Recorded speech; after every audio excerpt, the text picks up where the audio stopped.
So today we are going to talk about the reforms in the United Nations Security Council. I am Professor Iqbal Rahman. I teach political science in the Department of Political Science of Aligarh Muslim University.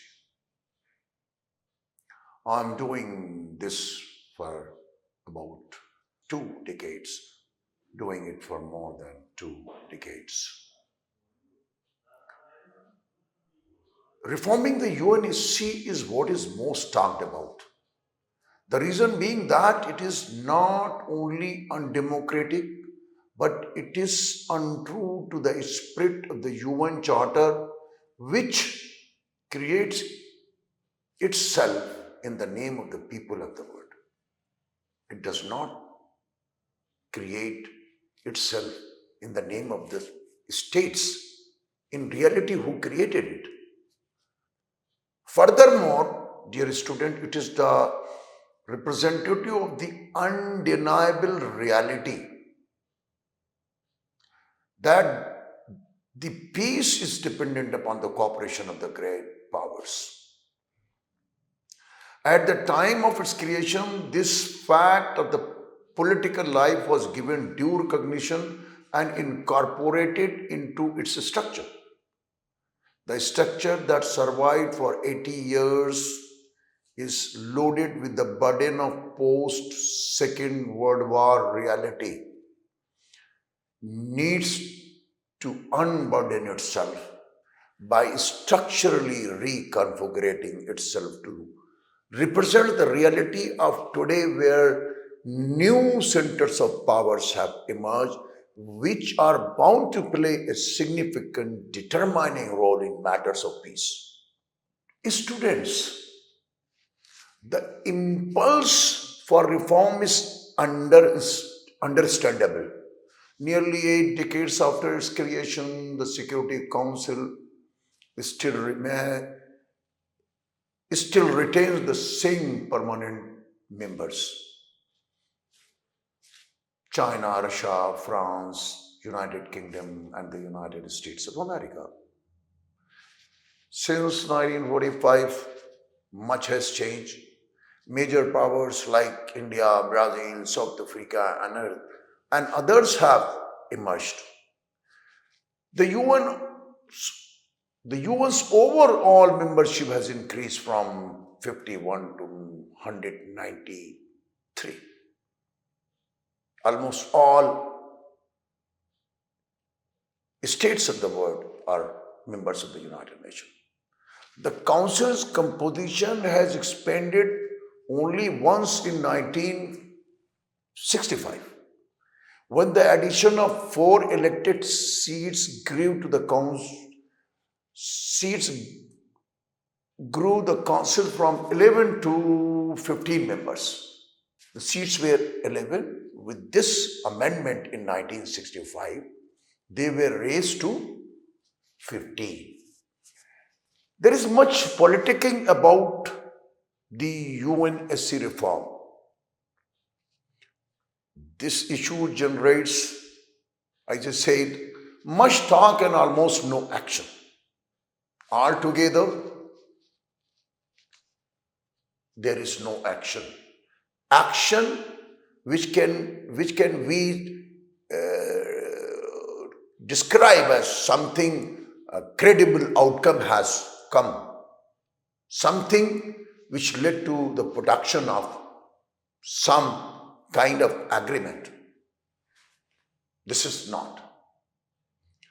None denies that it is not in need of reform. But the idea of reform is subject of contradictory talks, deliberations, and academic research.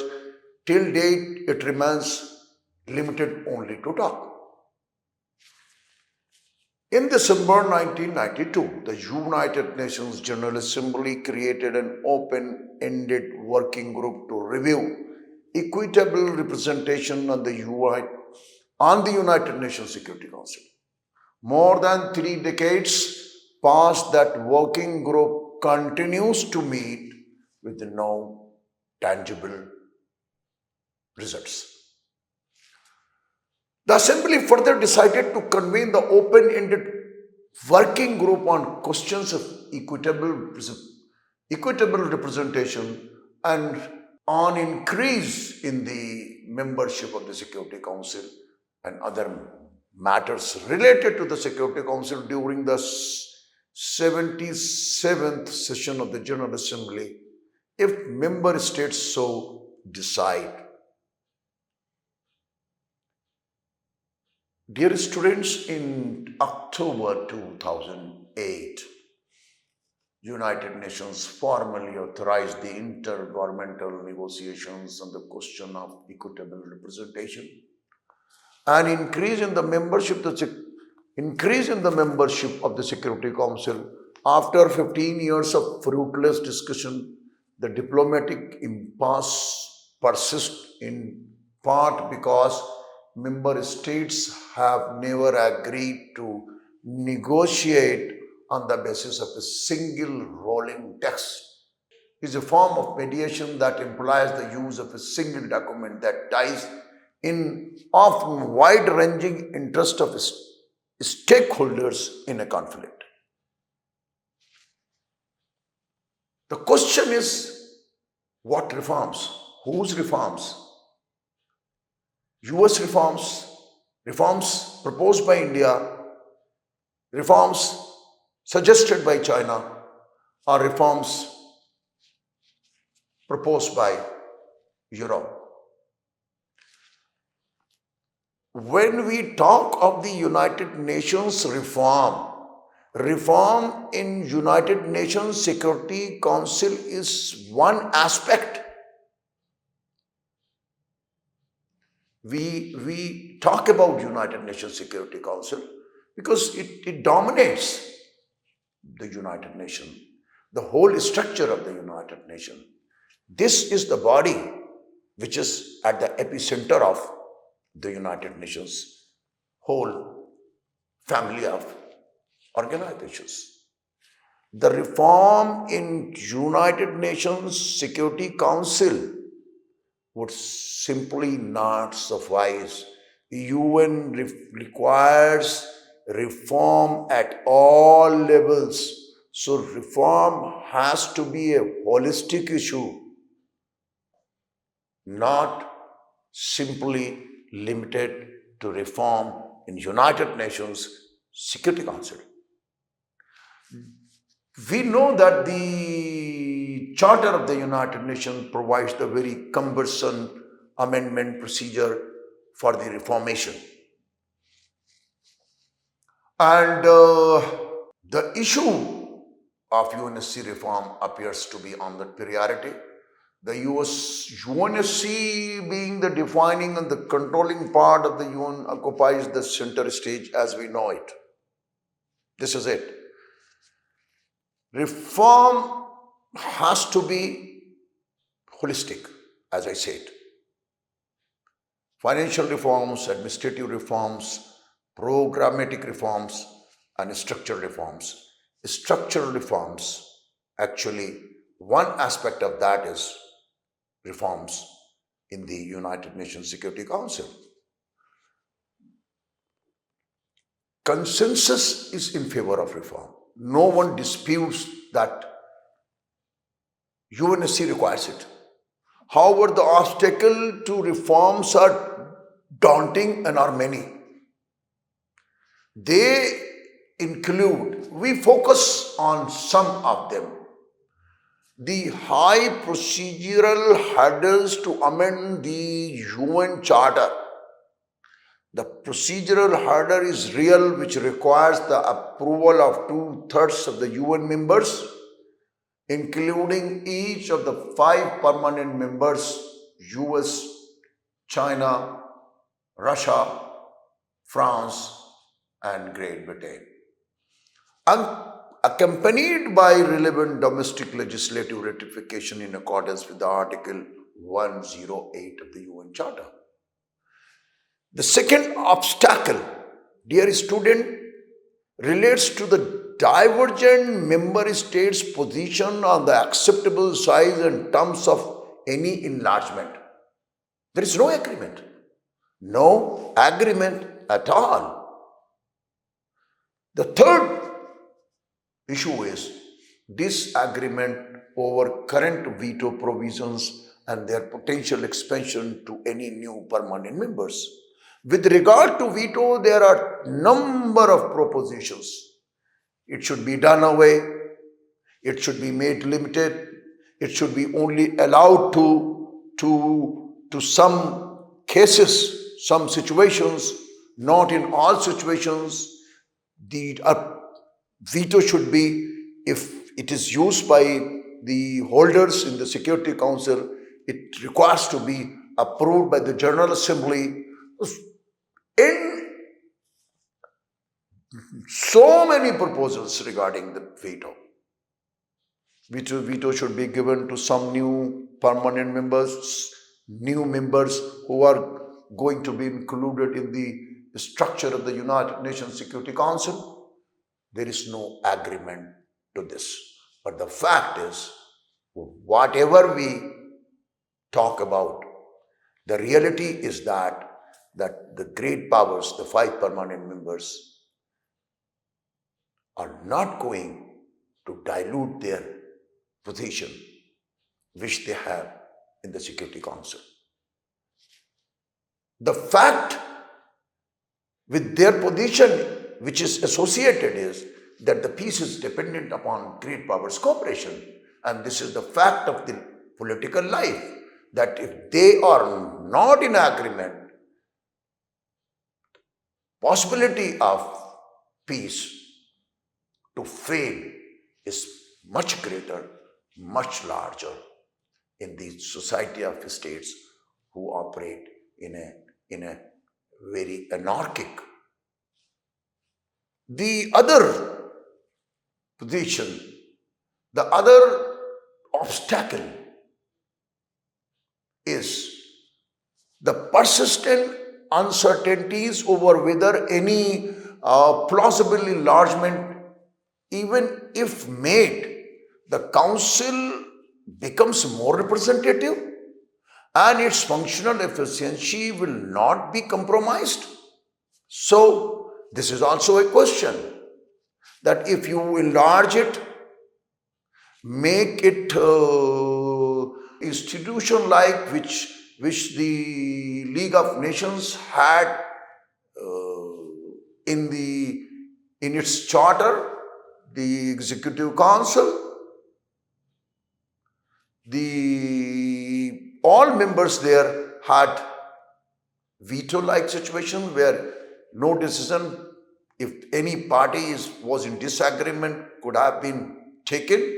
So this kind of the situation where enlargement of the Security Council, if is agreed and all are bestowed with the veto power, the possibility is that it might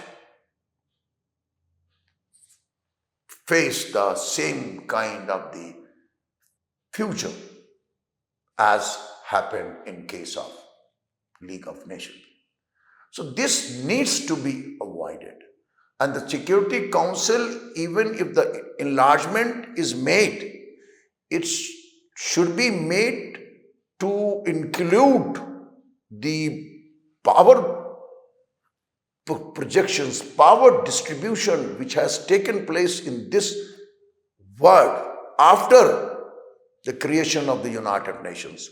And it should be associated with how efficiency, how functionality of the United Nations could be strengthened, how it could be made more plausible, more effective. This is what should be the intended purpose of any reform. Students, a very frequently discussed change to the United Nations structure is to change the permanent membership of the UN Security Council, which reflects the power structure of the world as it was in 1945. Various proposals have been put forward, including ones by G4 nations, G4 nations, group of four nations, which was formed in 2005. This other group is the Uniting for Consensus group, formed in 1995. And the former Secretary General Kofi Annan suggesting that other nations, most notably Brazil, Germany, India, and Japan, should also have permanent membership to allow for a more equitable representation within the Council. This was what suggested by the Kofi Annan, the Secretary General of United Nations, who was very proficient Secretary General, who proposed a very dynamic, holistic proposition for reformation of the United Nations. Before we take up other kind of the proposals which are made to reform the United Nations Security Council, my dear students, here I would first prefer to bring into our discussion the situation, the case, the position of India. India is an ardent advocate of United Nations reforms for a better future. It is part of the G4 group, which had four members: India, Brazil, Germany, and Japan, which demands that permanent members with veto power to themselves. This is their demand. This G4 wants permanent membership with veto power, like 5 permanent members. It also supports the consensus of African Union, which demands 2 African representatives with veto power. G4 nations which support each other's bids for a permanent seat on the United Nations Security Council.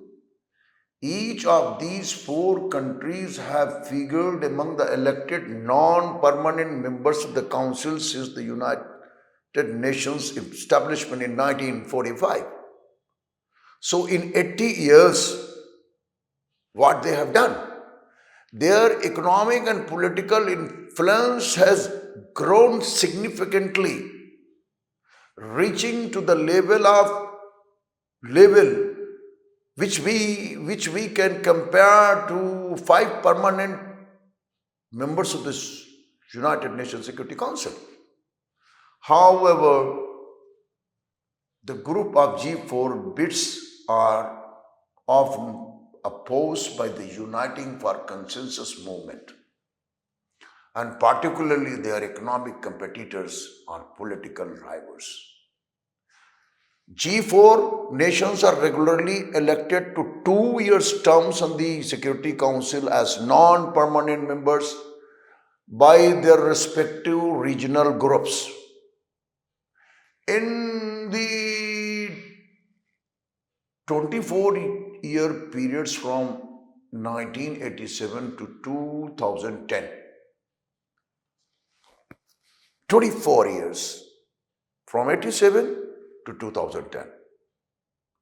Brazil and Japan were elected for 5 times each. Germany for 4 terms, 1 term as West Germany and 3 terms as Unified Germany. And India for 8 terms, dear students. How many times? 8 terms. Cumulatively, altogether, G4 has spent 64 years on the Security Council since the UN's creation, with each country serving at least a decade. At least a decade. This uniting for consensus, which opposes G4, is nicknamed the Coffee Club. It is a movement that developed in 1990s in opposition to the possible expansion of permanent seats in the United Nations Security Council. Under the leadership of Italy, it aims to counter the bids for permanent seats proposed by G4 nations, Brazil, Germany, India, and Japan, and is calling for a consensus before any decision is reached on the form and size of the United Nations Security Council. Italy, along with Pakistan, Mexico, and Egypt, had founded the Coffee Club in 1995. As of 27 March 2023, core members of the Uniting for Peace Consensus Group are Canada, Mexico, Turkey, Spain, Pakistan, Argentina, etc. These are the core countries. China and Indonesia are participating as observers. This group proposes that without agreement, consensus, UNSC enlargement must not take place. From India's perspective, as we are discussing G4 position, so it is very important to talk about India's position. From Indian perspective, the current international order is inherently unjust. It is dominated by a great power club who often flagrantly violate the very rules and standards to which they hold all others accountable. It is also absolute, privileging a group whose claim to centrality, being the victorious of World War II, is outdated. For India, the distribution of power and moral authority in the world has shifted substantially since the creation of the United Nations. The core issue then is one of equity, a vital precondition for Security Council's continued legitimacy in the eyes of those who aspire to join the great power club. India's official position on Security Council reform seeks to correct three existing sources of institutional inequity. India wants what? India wants equity. So the inequity which is there, India stands for its removal. One is the membership, second is the formal powers and the informal powers. First is membership. India advocates increasing both permanent and non-permanent membership in the Security Council to approximately 26 members, up from today's 15 nations. The new permanent members would be India, Brazil, Germany, and Japan, the so-called Group 4 nations, as well as two countries nominated by African group at the United Nations. Second, India insists that all new permanent members possess a veto. They should be given the veto like the rest of the other 5 permanent members. At the same time, it believes that all permanent Security Council members, new and old, should commit to using it only in exceptional circumstances and avoid blocking enforcement action in response to grievous acts just as such as genocide, crimes against humanity, and war crimes. Third position of India is that India seeks to make the Security Council more transparent, more consultative, and more accountable. Some of its proposed reforms include greater Security Council consultation with non members, more institutionalized access to information about Council deliberations, regular and robust reporting to the General Assembly, which is the constitutional duty of the Security Council to report about its business to the General Assembly, and curbing practices such as the so called hidden veto and pen holding, which together give the five permanent significant agenda setting powers. India wishes to do away with it. In March 2005, Kofi Annan, the Secretary General of the United Nations, presented his most comprehensive reform and policy agenda to date. His report, in Larger Freedom, addressed issues such as terrorism financing for development, enlarging the Security Council, and replacing the Human Rights Commission. Kofi Annan wanted states to adopt all proposals as a package and urged delegations to come to the consensus in time for the Millennium Summit before 16th session of the General Assembly in September 2005. In the same report, the Secretary General proposed for the expansion of the UN Security Council to 24 members, either by adding 6 new permanent seats, none with veto, and 3 two-year terms non-permanent seats, divided among the major regional groups. 4 are by adding no new permanent seat but creating a new category of 8 4-year renewable terms seats and 1 new 2-year non-permanent non-renewable seats. So he proposed the expansion of the UNSC membership, and he said that either 6 new permanent seats could be expanded without veto, and 3 2 years term non-permanent seats can be divided among the major regional groups. This was the main proposition of the Kofi Annan. What happens to his propositions, his idea of reforms? The UNSG warned that, however, the simply increasing the size of the council would not be sufficient, as we are right from the beginning focusing on this aspect.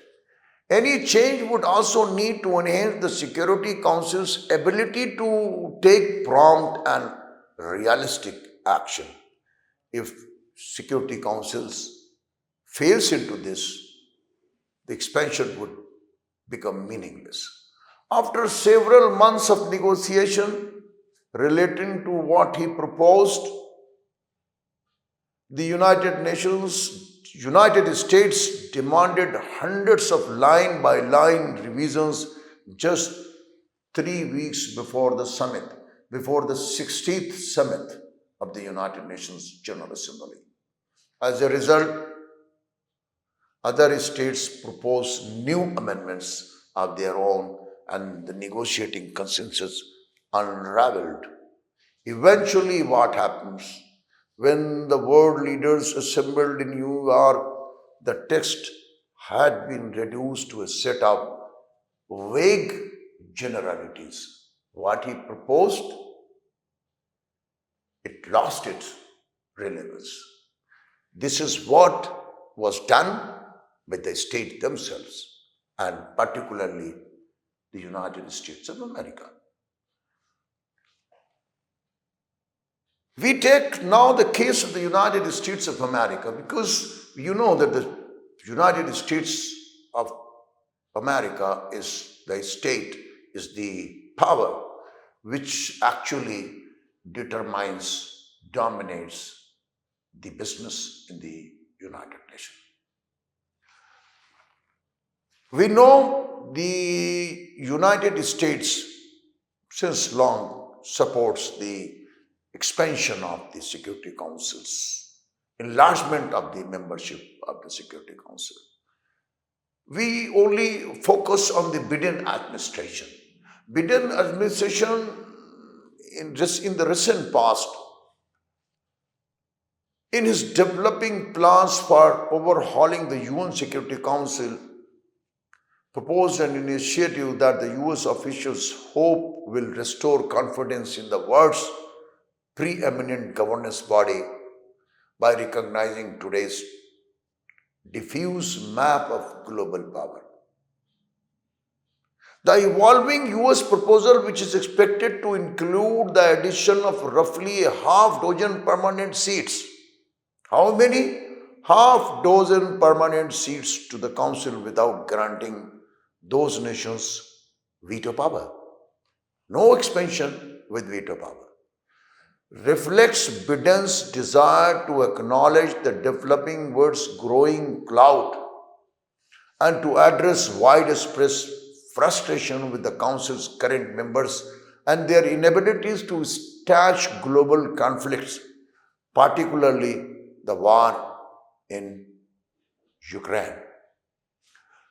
US President Joe Biden said in his September 2022 speech to the UN General Assembly, after reiterating the long-standing US support for increasing the number of both permanent and non-permanent representatives in the Security Council, Biden added a new twist. The United States now endorses not only permanent seats for those nations we have long supported, that is Japan, Germany and India, but also permanent seats for countries like Africa and Latin America and the Caribbean. Biden's surprise announcement kicked off the latest flurry of multilateral diplomacy on the perennial and seemingly intractable challenge of Security Council reform. The United States, for its part, has historically supported a modest expansion in both permanent and non-permanent seats, with the caveat that the resulting body have no more than 21 members. The practical impact of that US precondition.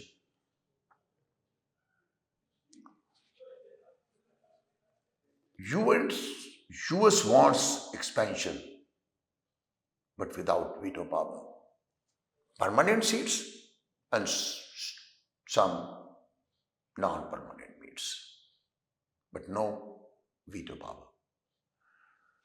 As I mentioned in the talk today, three blocs continue to hold irreconcilable positions on reform. Virtually all UN members endorse council reform, but they disagree on whether its primary thrust should be to harness major powers' capabilities or increase equitable global representation.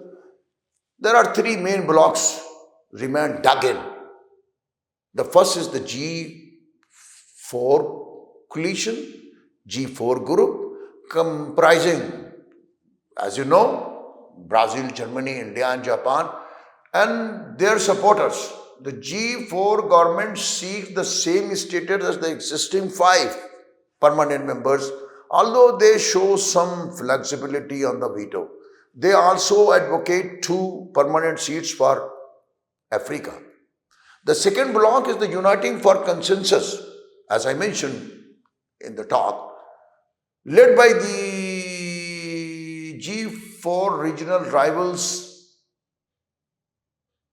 Argentina, Mexico, Italy, Poland, Pakistan, South Korea, and Turkey, among others. This is the rival group of the G4. The Uniting for Peace, Uniting for Consensus bloc advocates expanding the council's elected membership from 10 to 20. From 10 to 20, a strategy that would allow more nations to serve on an egalitarian, globally representative council rather than reinforcing great power hierarchy. So their proposition is that the expansion should be from 10 to 20, leaving the 15 membership separate. The inclusion should be of 10 or 10 to 20 members. The third major bloc is the African Union. Its 54-member remain committed to the 2005 consensus, which insists that the continent be granted 2 permanent seats with full veto rights as well as at least 3 additional non-permanent seats. The position of the African Union, dear student, is that if any agreement relating to the change in relating to the reform at UNSC is agreed, and if they oppose it, it could not be agreed at the General Assembly because the condition of 2/3 majority would not be there to vote. Because this group, if it is not supports any proposal, so the rest of the world, if in agreement, would not be in a position to let any resolution pass through the General Assembly. Each of the 5 permanent members is determined to maintain its permanent seat and veto, but their position on the council reform vary. Russia is skeptical about adding permanent seats or otherwise diluting its global status. China likewise opposes new permanent members, showing special animus to the aspirations of regional rivals India and Japan, consistent with the UFC position. Beijing advocates up to 10 additional elected members to increase equitable representation from all regions. China has repeatedly used its diplomatic muscle to block text-based negotiation that might lead to an actual breakthrough. So this actually gives you a picture that how the conflicting ideas percolate to disagreement as the question of reforms of UNSC is before us. We don't get any consensus. Among the Western permanent members, France, Britain have been the most forward-leaning on reforms, aware of their relative vulnerability and critics of Europe's overrepresentation of the Council. Since 2009, they have promoted a sort of interim solution, a new category of longer-term seats that could eventually become permanent, albeit without the veto. They don't want it. So, as I said, that the Africa is unrepresented, Asia is constituting the majority of the population, being China in the Security Council, the representation of Asia is much less as expected. The whole of the Latin America is unrepresented.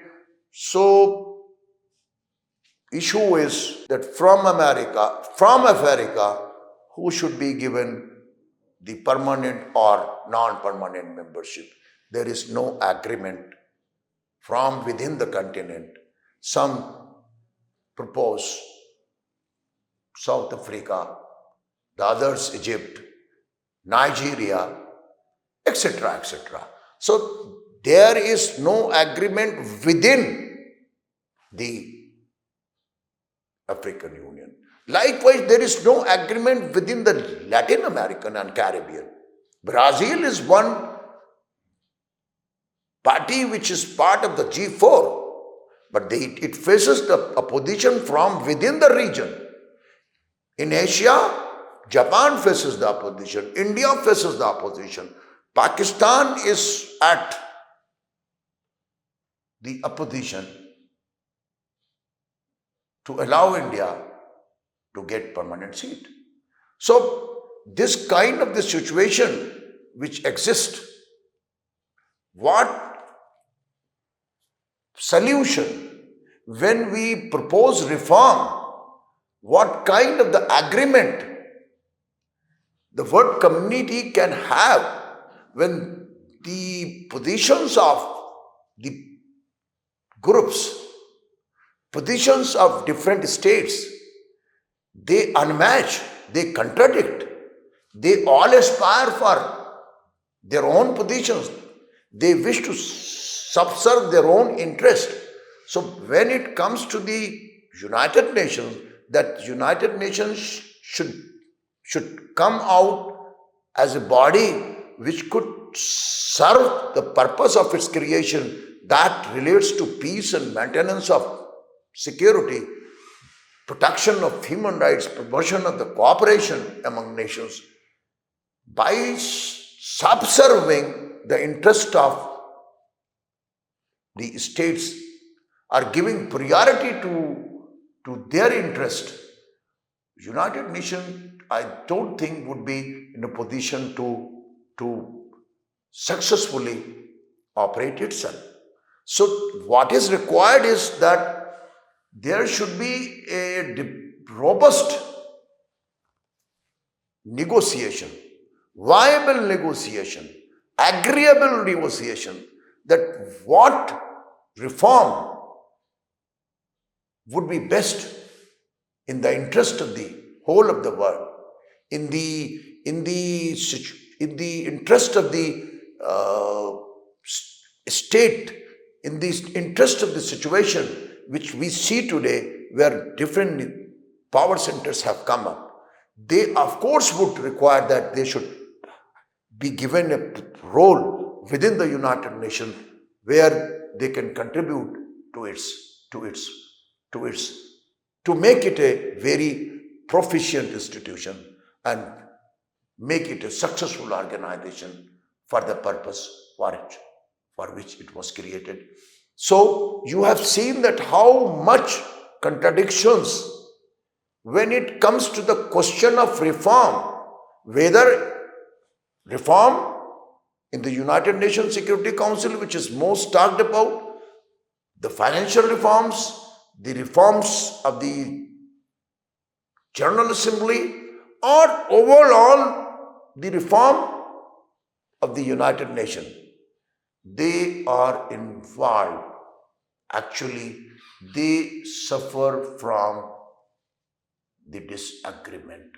This is the reality of the aspirations, the positions which each of us, which each group, which each states actually put forwards for the reformation of the United Nations at large. For today, I end here. Thank you.